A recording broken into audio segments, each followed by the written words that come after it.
تیسری سٹیج تک لے کے جانے کے لیے، تیسری سٹیج ہوتی ہے جس میں ہم اسے بولتے ہیں سافٹ ٹیشو کوریج دینا، کہ وہاں آپ نے اسکن گرافٹ کرنا ہے، وہاں آپ نے جلد کی پیوند کاری کرنی ہے یا کوئی فلیپ لے کے جانا ہے، اس کے لیے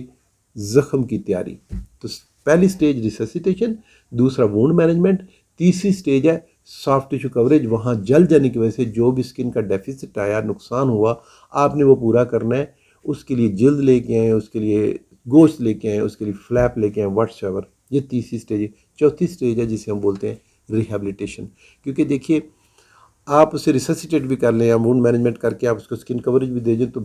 جو ڈیپ برنز ہیں اس کی کمپلیکیشنز بہرحال ہوتی ہیں، اور سب سے بڑی کمپلیکیشن جو ہمیں آتی ہے وہ یہ ہے کہ اس کی ڈی پیگمنٹیشن ہوگی، اس کے کانٹریکچرز ہو گئے، اس کو ساتھ میں سائیکولوجیکل ٹراما ہو گیا، اس کی خدا نخواستہ کوئی ایمپوٹیشن ہو گئی، تو اس کی وجہ سے آپ نے اسے دوبارہ سے اسے آپ نے آکوپیشن ریہیبلیٹیشن دینی ہے، اس کا آپ سوشل ریہیبلیٹیشن دینے کی ضرورت پڑے گی۔ تو اس میں بھی پلاسٹک سرجری ہی جو ہے ان کانٹریکچرز کو جو ریلیز کرنا ہے، کانٹریکچرز کا سے جو زخم بنے گا اس کے اوپر آپ نے جو دوبارہ سافٹ ٹیشو کوریج دینا ہے۔ تو یہ تینوں سٹیجز، آخری تین سٹیجز جو ٹوٹلی پلاسٹک سرجن دیکھے گا، تعمیر نو کرے گا۔ زخم جو ہے اس کو جب کور دینا ہے تو اس نے دوبارہ تعمیر کرنا ہے، اس نے فلیپ لے کے نا دوبارہ تعمیر کرنا ہے، اس کی کمپلیکیشن ہو گئی، کوئی کانٹریکچر ہو گیا اسے ریلیز کرنا ہے، یا کوئی ٹیشو جو ہے عضو لاس ہو گیا ہے، تو اس کو جب دوبارہ تعمیر کرے تو یہ ریکنسٹرکشن ہوگی۔ کیونکہ ریکنسٹرکشن کرے تو اس لیے ریکنسٹرکٹیو سرجن جو ہے، ریکنسٹرکٹیو پلاسٹک سرجن جو ہے وہ ان تینوں فیزز کو دیکھے گا۔ پہلی فیز جو ہے ریسسیٹیشن کی، اس میں اگر اسے فوری طور پہ ہم کیوں نہیں برن سینٹر میں، کیوں نہیں جلا مریض اسے سیدھا برن سینٹر میں لے آئیں، یہ ممکن نہیں ہے، یہ مناسب نہیں ہے۔ کیوں؟ اس میں جو جلا ہوا مریض ہے اس کو ہو سکتا ہے کہ بہت زیادہ آپ کو ٹو اینڈ فرو باقی ڈپارٹمنٹ سے ان کا آنا جانا لگا رہے، یا آپ کو بار بار شفٹ کرنا پڑے، تو آپ نے اس پہلے 24 آورز میں ٹیم کے ساتھ مل کے، باقی ٹیم کے ساتھ مل کے، آپ جہاں آپ اس کے فلوئڈ جو ہیں، جو پانی کی کمی واقع ہوئی ہے، جو اس کے اسکن لاس ہو گیا، جیسے آپ اس کو ڈیل کریں، تو آپ دیکھتے یہ ہیں پہلے 24 آورز میں کہ خدا نخواستہ اس سے کوئی فریکچر نہ ہو، اس سے کوئی دوسری انجری نہ ہو جس میں جنرل سرجن، جس میں آرتھوپیڈک سرجن، جس میں نیورو سرجن اس کی ضرورت ہو، اس کی وجہ سے خدا نخواستہ اسے کوئی آئی سی یو کے وہاں جانے کی ضرورت تو نہیں پڑ رہی، اور اس میں آپ ایز اے ٹیم باقی لوگوں کے ساتھ کام کریں گے۔ پھر جو ایس او پیز ہیں، جس جگہ پہ بھی کام کر رہے ہیں، جس جگہ پہ بھی یہ پیشنٹ ہے، اس ایس او پیز کے تحت یہ آپ لکھیں گے، اور برن سینٹر وہاں یہ پیشنٹ جو ہے شفٹ ہوگا۔ یہ تو جواب تھا جناب کہ برن پیشنٹ کو پلاسٹک سرجن ہی کیوں دیکھتا ہے، کیونکہ اس کی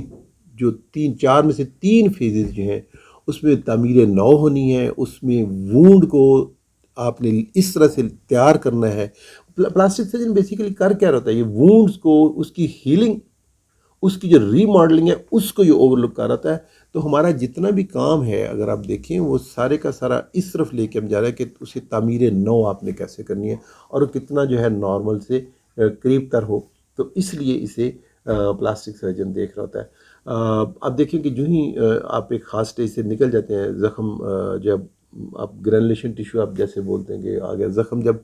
ہیلدی ہو جاتا ہے تو اسی پلاسٹک سرجن نے پھر دوبارہ سے اس کے اوپر جلد لگانی ہے۔ جب جلد لگا لی تو جلد لگانے کے بعد کے مراحل، یہ آپ ہماری جو دوسری ہم نے ویڈیوز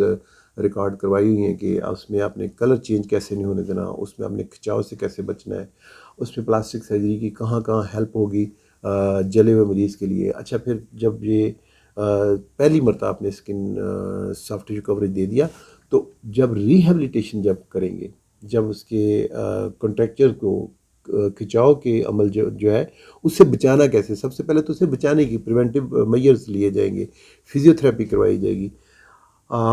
اس کو ایسی پوسچرل جو ہے اس کو بتائی جائیں گی، مینوورز یا ماڈیفکیشن بتائی جائیں گی کہ جس میں کانٹریکچر دوبارہ نہ ہو۔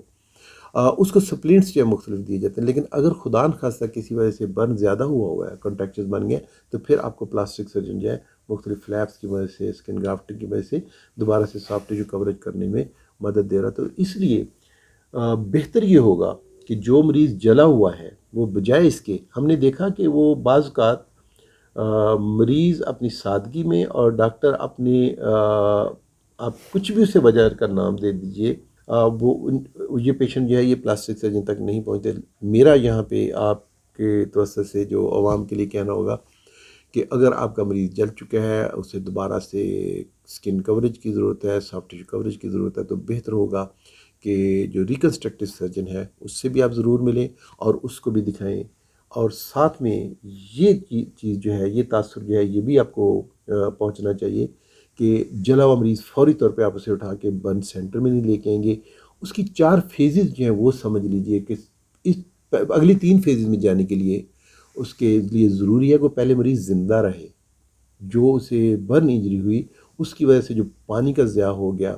جو اس کا انفیکشن کے چانسز ہیں، سب سے پہلے ہم نے ان چانسز کو، انفیکشن کے چانسز کو نیچے لے کے آنا ہے، اور جتنی پانی کی کمی ہو گئی ہے وہ اس کو دور کرنا ہے. اور ساتھ ہی ساتھ ہم نے یہ دیکھنا ہے کہ خدا نخواستہ اس کے ساتھ کوئی اور انجریز تو نہیں ہے. اس لیے ان تمام 4 فیزز میں جو بنیادی رول ہوگا وہ پلاسٹک سرجن کا ہوگا. تو اس لیے بہتر یہ ہوگا کہ جب آپ کے پاس کوئی جلا ہوا مریض ہے تو آپ جب پہلی فیز میں سے نکل آئیں تو لازمی طور پہ اس پیشنٹ کے لیے مشورہ جو ہے آپ اپنے پلاسٹک سرجن کے ساتھ بھی کیجیے، تاکہ وہ آپ کو رائے دے سکے کہ آپ نے اس زخم کو تیار کیسے کرنا ہے، کس سٹیج پہ جا کے اس کو جلد کی پیوند کاری کی ضرورت ہوگی، اور پھر وہ آپ کو آگے بھی لے کے چلے کہ اس کی آپ نے کمپلیکیشن سے بچنا کہتے ہیں. خدا نخواستہ اگر کمپلیکیشن ہو جاتی ہے تو اس کا تدارک کیا ہوگا، علاج کیا ہوگا. تو یہ وجہ تھی جناب کہ جو ہم کہتے ہیں کہ جو پلاسٹک سرجن ہے he is your best doctor for dealing the burn injuries. ٹھیک ہو گیا؟ تو اس میں جو نیکسٹ کویسچن ہے اس کو ہم انشاءاللہ تعالیٰ اس کو بھی آگے ڈسکشن میں لیتے ہیں. وما علینا الا البلاغ المبین.